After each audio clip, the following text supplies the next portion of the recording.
તહેવારોની સિઝનમાં યાર્નના રો મટીરીયલના ભાવ અઠવાડિયામાં 2 વાર વધતા કાપડ ઉદ્યોગમાં ભારે નારાજગી જોવા મળી રહી છે. પોલિએસ્ટર યાર્ન અને ગ્રે કાપડના ભાવમાં 5 થી 10% વધારો નક્કી થતા કાપડ ઉદ્યોગમાં મહત્વનો ફાળો ધરાવતા વીવર્સની હાલત કફોડી બની છે. ભાવ ઘટાડાની માંગ સાથે વીવર્સ દ્વારા સરકારે રજૂઆત કરવા નિર્ણય લેવાયો છે. મોનો ઇથિલિન ગ્લાયકોલ MEG એ પોલિએસ્ટર યાર્નના ઉત્પાદનમાં વપરાતા મુખ્ય કાચા માલથી ઓળખાય છે. આ બંનેના ભાવમાં તાજેતરના વધારાના કારણે ટેક્સટાઇલ ઉદ્યોગ ઉપર અસર જોવા મળી રહી છે.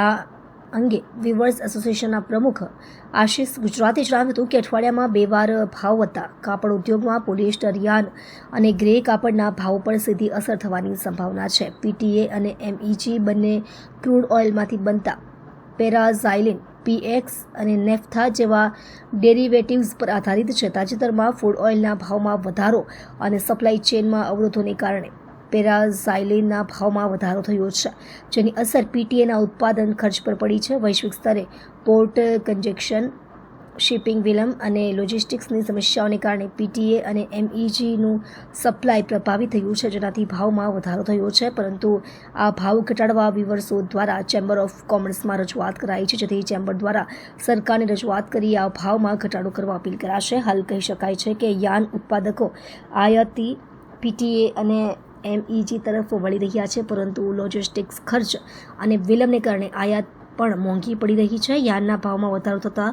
ગ્રે કાપડના ઉત્પાદન ખર્ચમાં પણ વધારો થશે, જેનાથી ગ્રે કાપડના ભાવમાં 5 થી 10% વધારો થવાની શક્યતા છે. ભારતના ટેક્સટાઇલ નિકાસકારો, ખાસ કરીને દક્ષિણ ગુજરાતના ઊંચા ખર્ચને કારણે આંતરરાષ્ટ્રીય બજારમાં સ્પર્ધાત્મકતા ગુમાવી શકે તેવી પરિસ્થિતિનું નિર્માણ થયું છે.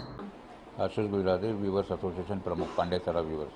આશિષભાઈ, શું કહેશો? તહેવારોની સિઝનમાં યાર્ન રો મટીરિયલના ભાવ અઠવાડિયામાં 2 વાર વધ્યા છે. કેટલો નારાજગી, કેટલો રોષ વીવર્સોમાં? આ જે વધારો છે બિલકુલ ગેરવ્યાજબી છે અને આપ જાણો છો કે 15મી ઓગસ્ટે પ્રધાનમંત્રીએ જાહેરાત કરી હતી કે GSTના દરમાં ઘટાડો થવાનો છે. એમાં યાર્નનો રેટ જે હાલ 15% છે તે 12% છે તે ઘટીને 5% થવાની પૂરેપૂરી સંભાવના છે. તો જે ઘટાડો થાય તો એ ઘટાડો ડાયરેક્ટ કન્ઝ્યુમરને પાસ ઓન નહીં થાય અને મેન્યુફેક્ચરર પોતે એ ઘટાડાનો લાભ લે એ માટે આ ભાવનો વધારો કરવામાં આવ્યો છે. અને આ જે GSTના રિફોર્મ્સ થાય છે એમાં 4 પિલરમાંનો એક પિલર એન્ટી પ્રોફિટેરિંગનો છે. એટલે કે જો તમે GSTનો ઘટાડો ડાયરેક્ટ 100% કન્ઝ્યુમરને પાસ ઓન નહીં કરો તો કાર્યવાહી થવાને પાત્ર છે. તો આ જે વધારો થયો છે યાનો બિલકુલ ગેરવ્યાજબી છે. શું રજૂઆત રહેશે? રજૂઆતમાં અમે કરીશું કે ધારો કે એ લોકો એવા આર્ગ્યુમેન્ટ કરે છે કે ડોલર વધ્યો છે એટલે આ ભાવ વધાર્યા છે, પરંતુ એની સામે ઇન્ટરનેશનલ માર્કેટમાં રો મટીરિયલ પણ ઘટ્યું છે. તો આ જે વધારો જે લાભ લેવા માંગે છે આ લોકો GST ઘટાડવામાં, તો એન્ટી પ્રોફિટેરિંગના કાયદા હેઠળ સરકાર એ લોકોને સૂચના આપે કે જ્યાં સુધી GSTનો દર સ્ટેબલ નહીં થાય ત્યાં સુધી કોઈ બી વધારો કરવામાં આવે નહીં.